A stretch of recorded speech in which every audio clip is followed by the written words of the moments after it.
Hi friends, Mahanadi serial next எபிசோடுக்கான review என்னன்னு பார்க்கலாம் வாங்க ஃப்ரெண்ட்ஸ். இங்கே நம்ம குமரன் வந்து டைட்டிலில் வின் பண்ணிட்டாங்க. அவங்க தான் வின் பண்ணதே 15 லட்ச ரூபா. நம்ம குமரன் ஃபேமிலி எல்லாருமே ரொம்பவே சந்தோஷமாக இருக்காங்க. நம்ம குமரன் இருந்துட்டு சாரதா கிட்ட சொல்கிறாங்க, இங்கே பாருங்க அத்தை, நீங்கள் எதுக்காகவும் கவலைப்படாதீங்க, காவேரி வாழ்க்கையும் சரியாயிடும், நம்மளோட நிலமையும் வேறு லெவலில் மாறும் அத்தை, கண்டிப்பாக நான் மாற்றி காட்டுவேன், நம்ம குடும்பத்தை நான் ரொம்ப நல்லா கவனிச்சுக்குவேன் அத்தை, நீங்கள் எதை நினச்சியும் கவலைப்படாதீங்க அப்படின்னு சொல்லிட்டு இங்கே நம்ம குமரன் சொல்கிறாங்க.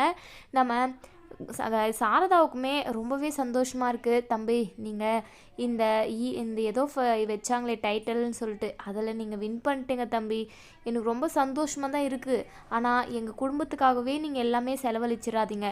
உங்களுக்குன்னு ஒரு குடும்பம் இருக்குது, உங்களுக்கு குழந்தை குட்டி பிறந்துச்சுன்னா அதுக்கும் நீங்கள் வைக்கணும்ல, எல்லாத்துக்குமே செலவு ஆகதான் செய்யுது, உங்களுக்குன்னு கொஞ்சம் தனியாக எடுத்து வைங்க தம்பி, எல்லாமே எங்களுக்குன்னு பண்ணிடாதீங்க, எங்கள் வாழ்க்கையை நாங்கள் பார்த்துக்குறோம், நீங்கள் நல்லா வாழ்ந்தால் அதுவே எங்களுக்கு போதும் தம்பி, கங்காவை நீங்கள் சந்தோஷமாக வச்சிக்கினா அதுவே எனக்கு ரொம்ப சந்தோஷம் தம்பி, அது மட்டும் இல்லாமல் நீ இவ்வளோ ஆறுதலாக என்கிட்ட பேசுகிற, நீ சொன்ன வார்த்தை மட்டும் போதும் தம்பி எனக்கு அப்படின்னு சொல்லிட்டு எங்கள் சாரதா சொல்கிறாங்க.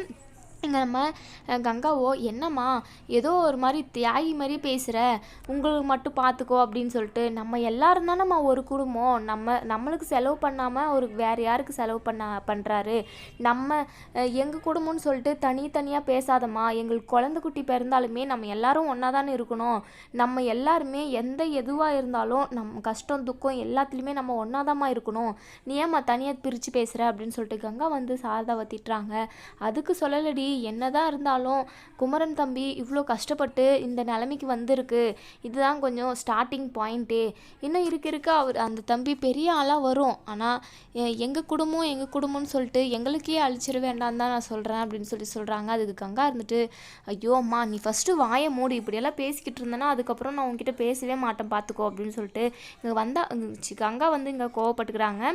இங்கே நம்ம சாரதாவோ, ஐயோ சரிடி, நான் சும்மா தான் சொன்னேன், நீ மூஞ்ச வேறு தூக்கி வச்சுக்காத அப்படின்னு சொல்கிறாங்க. இங்கே நம்ம பாட்டிமா இருந்துட்டு, டே குமரா, நான் கூட உன்னை ஒன்றும் தெரியாத பையன், எதுவுமே தெரியாது, இது இப்படி சுற்றிக்கிட்டு இருக்கு, எங்கே பொழைக்க போதே என்ன ஒன்ட்டு நான் நினச்சேன், ஆனால் நீ பரவாயில்ல, நான் நினச்சதுக்கு எதிர்மறையாக தானே நீ இப்போ ஒரு விஷயத்தை சாதிச்சிட்ட, கங்காவையும் கண்டிப்பாக நீ நினச்ச மாதிரி உசரத்தில் வைக்க போகிற, பார்க்கவே பொறாமையாக தான் இருக்குது எனக்கு அப்படின்னு சொல்கிறாங்க. எங்கள் குமரன் இருந்துட்டு ரொம்பவே காமெடியாக, இங்கே பாரு, உன் கண்ணை இது வச்சு எங்கள் உசரத்தில் இருக்கிற கோபுரத்தை கலைச்சி விட்டுற போகிற, கண்ணை வைக்காதேம்மா சாமி அப்படின்னு சொல்லிட்டு கலாய்க்கிறாங்க. ஆமாம், என் கண்ணை வச்சு தான் உங்கள் கோபுரம் அப்படியே சாஞ்சிரும் பாரு அப்படின்னு சொல்லிட்டு நம்ம பாட்டியுமே சொல்கிறாங்க. எல்லாருமே ரொம்பவே ஜாலியாக சந்தோஷமாக பேசிக்கிட்டு இருக்காங்க. இங்கே நம்ம காவேரி வந்து சொல்கிறாங்க, மாமா, அப்பளம் தொழிலை வந்து நான் ஸ்டார்ட் பண்ணலான்னு இருக்கேன், கண்டிப்பாக அந்த தொழிலை செஞ்சு அதிலேயே கொஞ்சம் முன்னுக்கு வர்றதுக்கு நிறையவே வாய்ப்பு இருக்குது, கொஞ்சம் கஷ்டப்பட்டு செஞ்சால் உண்மையவே நல்ல தொழில் தான் அதுவும் அப்படின்னு சொல்லிட்டு பேசிக்கிட்டு இருக்காங்க. நம்ம குமரன் இருந்துட்டு, இங்கே பாரு காவேரி, நீ கஷ்டப்படவே தேவையில்ல, நீ இந்த வீட்டில் சும்மா இருந்தால் கூட சரிம்மா, நான் பார்த்துக்கிறேன் எல்லாத்தையும், நீ எதுக்காக கஷ்டத்தை எல்லாம் உன் தலைமையில போட்டுக்கிற அப்படின்னு சொல்லி கேட்குறாங்க. இங்கே நம்ம காவேரியோ, எனக்குமே இதில் பங்கு இருக்குது மாமா, கண்டிப்பாக இந்த குடும்பத்துக்காக என்கிட்ட இருந்தும் ஏதாச்சும் ஒரு பங்கு வரும், கண்டிப்பாக என் வழியிலிருந்து இந்த குடும்பத்துக்கு நான் உதவி செய்யணும் அப்படின்னு சொல்கிறாங்க.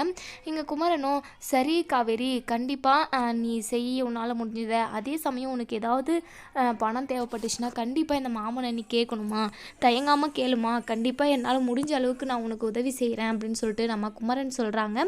நம்ம காவேரி இருந்துட்டு, சரிங்க மாமா, தாராளமாக உங்ககிட்ட நான் கேட்குறேன், உங்ககிட்ட கேட்குறதுக்கு எனக்கு என்ன கூச்சம் அப்படின்னு சொல்லிட்டு நம்ம காவேரியுமே சொல்கிறாங்க.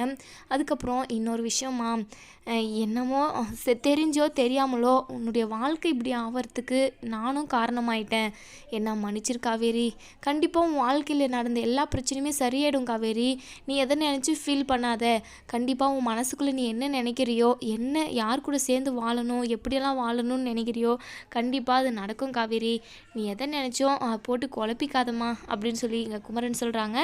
இங்கே காவேரியோ, இல்லை மாமா, அதெல்லாம் ஒன்றும் இல்லை, என் அப்பா வந்து நான் எப்பவும் சந்தோஷமாக இருக்கணும், தைரியமாக இருக்கணும்னு தான் நினைப்பார், கண்டிப்பாக நான் எதுக்காகவும் உடஞ்சி உட்காந்துட மாட்டேமாம்மா, என் வாழ்க்கை எப்படியோ ஒன்று, ஆனால் இனி கண்டிப்பாக நான் சந்தோஷமாக தான் இருப்பேன், எதை நினச்சும் கண்டிப்பாக ஃபீல் பண்ண மாட்டேமாம்மா அப்படின்னு சொல்லிட்டு இங்கே காவேரியுமே சொல்கிறாங்க. அதுக்கப்புறம் நம்ம கங்கா இருந்துட்டு குமரன் கிட்ட, ஏங்க நம்ம கடைக்கு போயே ரொம்ப நாள் ஆச்சு, நம்ம கடைக்கு போயிட்டு என்ன ஏதுன்னு பார்ப்போம் வாங்க. நிறைய பேர் துணியெல்லாம் கொடுத்துட்டு போயிருந்தாங்க, அதெல்லாம் தைக்கவே இல்லை. நைட்டோட நைட்டாக உட்காந்து தைச்சாதான் கண்டிப்பாக எல்லா துணியுமே தைச்சி ஆகும் அப்படின்னு சொல்லிட்டு இங்கே நம்ம கங்கா சொல்கிறாங்க. இங்கே குமரன் இருந்துட்டு, ஆமாம் கங்கா, நடக்கிற பிரச்சனை இல்லை, நான் அதை மறந்துட்டேன், சரி வா போகலாம் நம்ம அப்படின்னு சொல்லிட்டு நம்ம கங்காவும் குமரனும் டெய்லர் கடைக்கு போகிறாங்க. இங்கே நம்ம குமரன் இருந்துட்டு கங்கா கிட்ட சொல்கிறாங்க, கங்கா எனக்கு என்னமோ காவேரி மனசு ஃபுல்லாக விஜய் தான் இருக்காருன்னு தோணுது. நான் நேற்று பார்த்தப்போ கூட காவேரி விஜயை நினச்சி தான் ரொம்பவே வருத்தப்பட்டுக்கிட்டு இருந்தா. அவள் முகத்துலேயே தெரியுது கங்கா, எனக்கு விஜய் கூட தான் அவள் சேர்ந்து வாழணும் அப்படின்னு சொல்லிட்டு நினைக்கிறா. அவங்க 2 பேரும் ஒன்று சேர்ந்தால் நல்லா தான் இருக்கும். அதே சமயம் காவேரி எவ்வளோ நல்லவ, அந்த அளவுக்கு விஜய் நல்லவராக இருக்கணும். ஏதோ கான்ட்ராக்ட் போட்டு கல்யாணம் பண்ணிட்டாங்க, ஏதோ ஒரு தப்பு பண்ணிட்டாங்க, அதுக்காக காவேரியோட வாழ்க்கை இப்படி இருக்கணுன்றது இல்லை. விஜயுமே நல்லவர் தான் நினைக்கிறேன். அவங்க 2 பேரும் ஒன்று சேர்ந்துடணும், அதுக்கு நம்ம தான் ஏதாச்சும் ஹெல்ப் பண்ணணும் கங்கா அப்படின்னு சொல்லிட்டு குமரன் சொல்கிறாங்க. நம்ம கங்காவுமே எனக்குமே அப்படி தாங்க தோணுது. கண்டிப்பாக காவேரி விஜய் கூட சீக்கிரமாகவே சேர்ந்துருவா. ஆனால் அவள் சேரணும் அப்படின்னா கண்டிப்பாக அம்மாவோட முடிவு தான் ஃபஸ்ட்டு. ஏன்னா அவங்க தான் ரொம்பவே வருத்தப்படுறாங்க, ரொம்பவே கஷ்டப்பட்டுக்கிட்டு இருக்காங்க. காவேரி கிட்ட சத்தியமெல்லாம் வாங்குறாங்க, அவனை நினைக்கக்கூடாது, அவன் கூட பேசக்கூடாது, சேர்ந்து வாழக்கூடாது, எல்லா நினைப்பும் மறக்கணும் அப்படின்னு சொல்லிட்டு. நான் வேண்டான்னு சொன்னால் கூட அப்போ கூட அம்மா அப்படியே தான் இருக்காங்க. என் பொண்ணுக்கிட்ட இப்படியெல்லாம் நடந்துக்குவான், இப்படி அவளோட மானத்தை விலை பேசுவான், நான் பார்த்துன்னு சும்மா இருக்கட்டுமா அப்படின்னு சொல்லி கேட்குது. எனக்கு என்ன பதில் சொல்கிறதுனே தெரியலைங்க. எப்படியோ ஒன்று எல்லா பிரச்சனையும் தீர்ந்து காவேரியும் விஜயும் ஒன்று சேரணுங்க. கண்டிப்பாக நம்மளால் முடிஞ்ச உதவியை நம்ம காவேரிக்கு செய்யணுங்க அப்படின்னு சொல்லிட்டு இங்கே நம்ம கங்கா சொல்கிறாங்க. நம்ம குமரனுமே, ஆமாம் கங்கா, எப்படியோ ஒன்று அவங்க 2 பேரும் ஒன்று சேர்ந்துடணும். என்னால் காவேரியோட வாழ்க்கை இப்படி இருக்குது நினைக்க எனக்கு ரொம்ப குற்ற உணர்ச்சியாக இருக்குது கங்கா அப்படின்னு சொல்கிறாங்க. நீங்கள் அதை பற்றியெல்லாம் நினைக்காதீங்க, ஏதோ நடந்து முடிஞ்சிருச்சு, இனிமேல் என்ன நடக்குதோ அதை பார்ப்போம் அப்படின்னு சொல்லிட்டு இங்கே கங்காவுமே சொல்கிறாங்க. இன்னொரு சைடு நம்ம விஜய் காவேரி எங்கெல்லாம் போகிறாங்களோ அவங்க பின்னாடியே ஃபாலோ பண்ணுறாங்க.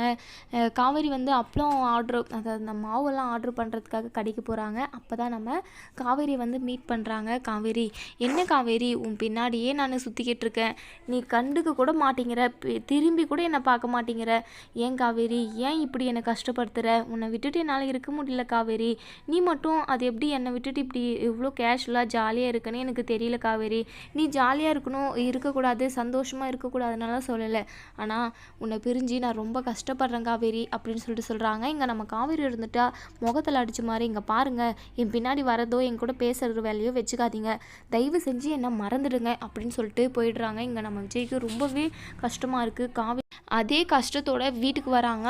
வீட்டுக்கு வந்ததுமே நம்ம காவேரி நினச்சி நம்ம விஜய் ரொம்பவே ஃபீல் பண்ணிக்கிட்டு இருக்காங்க. தாத்தா வராங்க. என்னப்பா விஜய், என்னமோ ஒரு மாதிரி முகத்தில் உனக்கு சோகம் தெரிகிற மாதிரி இருக்குது, காலையில் நல்லா தானேப்பா போனேன், இப்போ ஏன் இப்படி இருக்கு அப்படின்னு சொல்லி கேட்குறாங்க. அது ஒன்றும் இல்லை தாத்தா, காவேரியை பார்த்து பேசினேன், ஆனால் அவள் இப்படின்னு என்கிட்ட சொல்லிட்டா தாத்தா, இனிமேல் என்னை பார்க்கக்கூடாது, பேசக்கூடாது, என்னை மறந்துடுங்கன்னு ஒரு வார்த்தை சொல்லிட்டா தாத்தா, என்னால் இதெல்லாம் ஜீர்ணிக்கவே முடியல தாத்தா, எனக்கு என்ன பண்ணுறதுன்னு தெரியல தாத்தா அப்படின்னு சொல்லி 2 பேரும் பேசிக்கிட்டு இருக்காங்க. எங்கள் தாத்தாவோ, இங்கே பாரு விஜய், நீ எதுக்கும் கவலைப்படாத, இப்போவுமே அவங்க குடும்பத்தில் உள்ள எல்லாருமே கோவமாக தான் இருக்காங்க, நான் தான் சொன்னேன்ல, அவங்க கோவம் தனியட்டும், கொஞ்சம் ஆற போட்டு இந்த விஷயத்த பேசுவோமாப்பா அப்படின்னு சொல்லி சொன்னேன், நீ தான் கேட்கல அப்படின்னு சொல்கிறாங்க. 2 பேருமே பேசிக்கிட்டு இருக்காங்க. இன்னொரு சைடு நம்ம வெண்ணிலாவை ஒரு சிஸ்டர் கவனிச்சிக்கிட்டு இருக்காங்க இல்லையா, அப்போ நம்ம வெண்ணிலா சாப்பிட்டது எல்லாத்தையுமே வாமிட் பண்ணுறாங்க. அதே சமயம் மயங்கி விழுறாங்க. அவங்களுக்கு என்ன ஆச்சுன்னு எங்கள் சிஸ்டருக்குமே தெரியல. அதுக்கப்புறம் கையை பிடிச்சி பார்க்குறாங்க. இங்கே நம்ம வெண்ணிலா ப்ரெக்னெண்ட்டாக இருக்கிற மாதிரி தெரியுது நர்ஸ்க்கு. உடனே விஜயை தேடி வராங்க. சார், ஒரு பேட் நியூஸ் சார். அதே சமயம் இன்னொரு கேள்வியும் என்கிட்ட இருக்குது. வெண்ணிலாவுக்கு மேடம்க்கு கல்யாணம் நடந்துருச்சா அப்படின்னு சொல்லி கேட்குறாங்க. ஏன் எதுக்கு கேட்குறீங்க அப்படின்னு சொல்லி கேட்குறாங்க நம்ம விஜய். இல்லைங்க, அவங்க ப்ரெக்னெண்ட்டாக இருக்காங்க அப்படின்னு சொல்கிறாங்க. இதை கேட்டதுமே நம்ம விஜய்க்கு பயங்கர ஷாக்கிங்காக இருக்குது. என்னங்க சொல்கிறீங்க? ஆமாங்க, அவங்க அடிக்கடிக்கு மயங்கி விழுந்துகிட்டே இருந்தாங்க, அதே சமயம் வாமிட் பண்ணிக்கிட்டே இருந்தாங்க, கையை பிடிச்சி பார்த்ததில் அவங்க ப்ரெக்னெண்ட்டாக இருக்கிற மாதிரி எனக்கு தோணுது அப்படின்னு சொல்கிறாங்க. இங்கே விஜய்க்கு என்ன பண்ணுறதுன்னு தெரியல, ரொம்பவே படபடப்பாக இருக்காங்க. ஏங்க, நீங்கள் சொல்கிறது உண்மையாங்க அப்படின்னு சொல்லி கேட்குறாங்க. இங்கே நம்ம தாத்தா என்னப்பா விஜய், வெண்ணிலாவா? வெண்ணிலாவை ப்ரெக்னெண்ட்டாக இருக்கா அப்படின்னு சொல்கிறாங்க. அதுக்கப்புறம் எனக்கே ஒன்றுமே புரியல தாத்தா. சரி தாத்தா, நம்ம ஃபேமிலி டாக்டரை வர வச்சு பார்த்துடுவோம் அப்படின்னு சொல்லிட்டு டாக்டரை வர வச்சு வெண்ணிலாவை செக் பண்ணுறாங்க. வெண்ணிலா வந்து ப்ரெக்னெண்ட்டாக இருக்கிற விஷயம் தெரியுது. நம்ம விஜய் என்ன பண்ணுறதுன்னு தெரியல, ரொம்பவே குழப்பமாக இருக்குது. எங்கள் தாத்தா இருந்துட்டு என்னப்பா புதுசாக வருது, எனக்கு ஒன்றுமே புரியலப்பா அப்படின்னு சொல்கிறாங்க. இதோட இந்த ரிவ்யூ முடியுது. வெண்ணிலாவோட ப்ரெக்னென்ட்டுக்கு யார் காரணமாக இருக்குவாங்க அப்படிங்கிறத நம்ம வெயிட் பண்ணி பார்ப்போம் ஃப்ரெண்ட்ஸ். தேங்க்யூ. வீடியோ பிடிச்சிருந்தா லைக் பண்ணி